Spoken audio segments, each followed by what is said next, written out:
Hey everybody, in this video I'm going to be showing you guys how to redeem a promo code in DuoLingo iOS. So before we get started, I just want you guys to like this video and subscribe to our YouTube channel for more amazing helpful content like this. With that all being said, let's get started with today's video.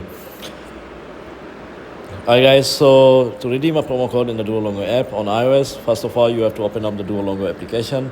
So just launch the application on your iPhone or iPad, and then just go to profile, tap on the profile icon located in the bottom right corner of the screen, access settings, and then just click on shop, just select shop, and then you have to enter your promo code. Look for an option that says redeem a code or enter promo code.